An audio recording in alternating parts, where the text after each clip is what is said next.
Il n'y a pas de secret pour devenir illusionniste. Le secret, c'est le travail. On a beau être doué, si on ne travaille pas, on n'arrive pas à grand-chose. Et il faut travailler tous les jours, tous les jours, tous les jours, et toujours encore, sans arrêt.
Prestidigitateur, prestidigi, ça vient du latin prestidigi, les doigts agiles.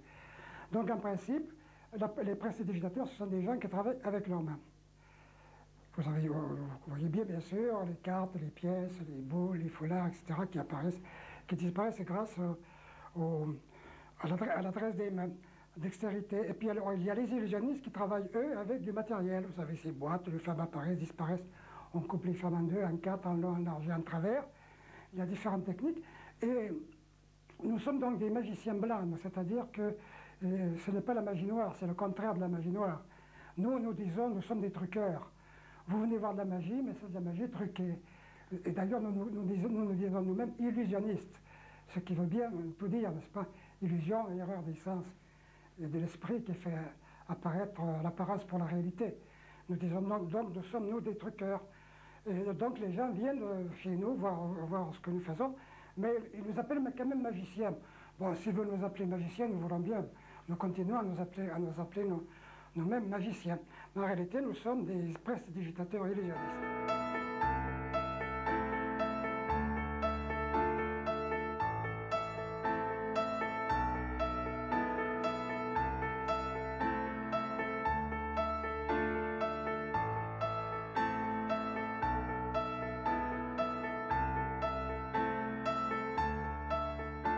C'est l'amour de la magie qui m'a surtout amené à parler de la magie.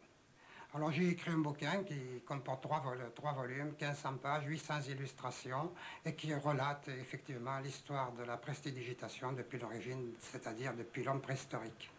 Le document le plus ancien, c'est la photo de sorciers préhistoriques de la grotte des Trois Frères, aux environs de Saint-Giron, et qui représente un homme, mi-animal, qui s'est affublé des attributs d'animaux pour s'en octroyer sans doute la puissance. Et puis ensuite, ma foi, comme ces hommes préhistoriques n'ont pas pu nous laisser de documents précis, à part les gravures, les dessins des parois de leur grotte, le premier document écrit vraiment, c'est un hiéroglyphe égyptien qui relate des événements merveilleux qui se seraient produits entre la 3e et la 5e dynastie, 2700-2400 ans avant notre ère. Il relatait les exploits du magicien Dédi devant Khéops, et ce magicien Dédi coupait les têtes de pélicans, les têtes de bœuf et les raccommodait. J'ai travaillé une dizaine d'années pour réunir la documentation, la correspondance avec mes collègues étrangers qui me fournissaient des précisions que je leur demandais, et environ 3 ans pour l'écrire et 2 ans pour l'éditer.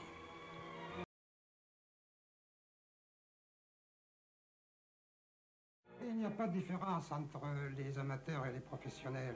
Ça ne constitue pas une véritable hiérarchie. La véritable hiérarchie, c'est dans le talent. Il y a de très bons amateurs, il y a de très mauvais professionnels.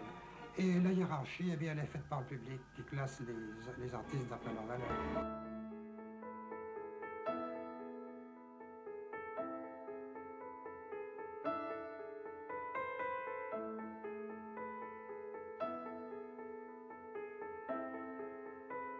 Qu'est-ce qui vous a donné ce goût pour ce spectacle?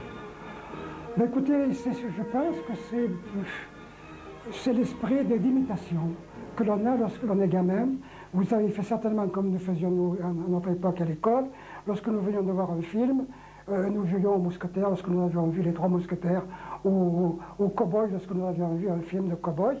Et j'avais vu un illusionniste, comme on les appelle maintenant à notre époque, un prestidigitateur, et ça m'avait beaucoup impressionné.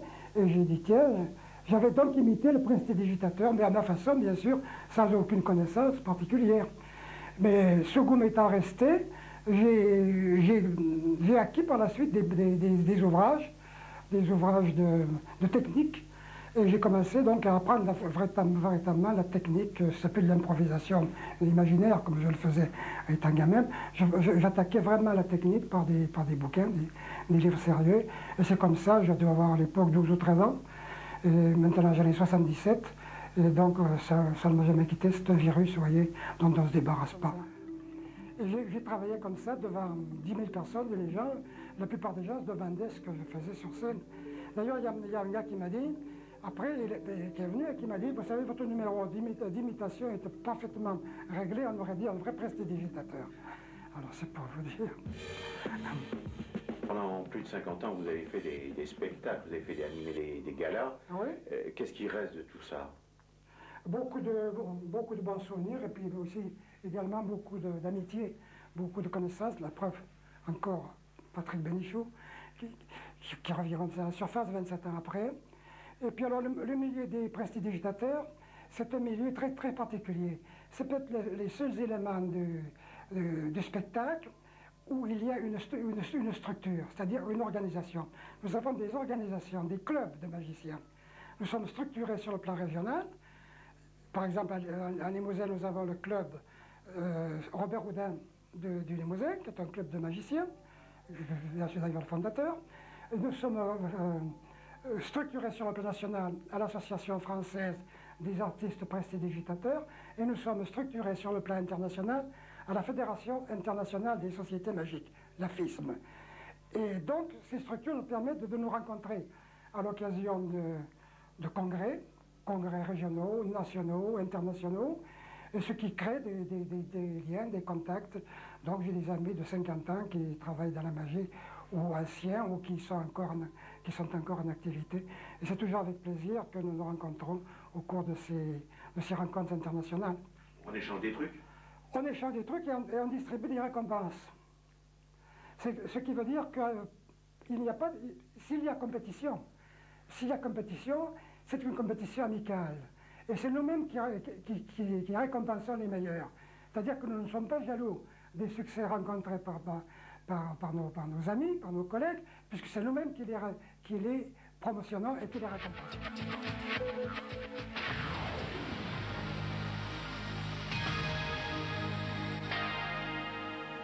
87 ans, il a transmis son art à plusieurs générations. Aura jusqu'à la fin été fidèle à son art qu'il a transmis à plusieurs générations. Jean-Claude Vidal et Jean Pascal nous dressent son portrait. La magicienne est désormais orpheline et seuls restent les archives et les souvenirs de celui qui fit découvrir la magie et a enchanté au sens premier du terme tant de Limousins. Max Diff est allé rejoindre Francita, son épouse et partenaire, au paradis des magiciens. Dans son domaine, il avait acquis une autorité internationale, obtenant les plus grandes récompenses dans de nombreux pays. Sa place était surtout la place d'un homme qui a fait beaucoup pour l'art magique, en ce sens que c'était un historien de la magique, de l'art magique. Et il a écrit 2 volumes qui font autorité dans le monde entier, complètement dans le monde entier. Mais une de ses plus grandes satisfactions a été de créer le cercle Robert Houdin, chez lui à Limoges, pour transmettre son savoir à ceux que la magie intéressait. Il a été à une époque pratiquement le seul magicien au départ. Il a créé notre cercle, qui est le cercle Robert Houdin de Limousin dans l'année 1964, et maintenant nous sommes plus d'une trentaine de membres. Il a aussi donné l'envie au cours de ses spectacles, et vous savez que pendant ces longues années, il s'est produit un petit peu partout dans le centre France, et qu'il a suscité des vocations. Là, c'est très clair et c'est très net. Ils ont de 17 à 70 ans et pratiquent la magie ou la prestidigitation. Ils doivent tous beaucoup à leur maître, qui a su transmettre les secrets pour qu'ils avancent dans leur vie de magicien.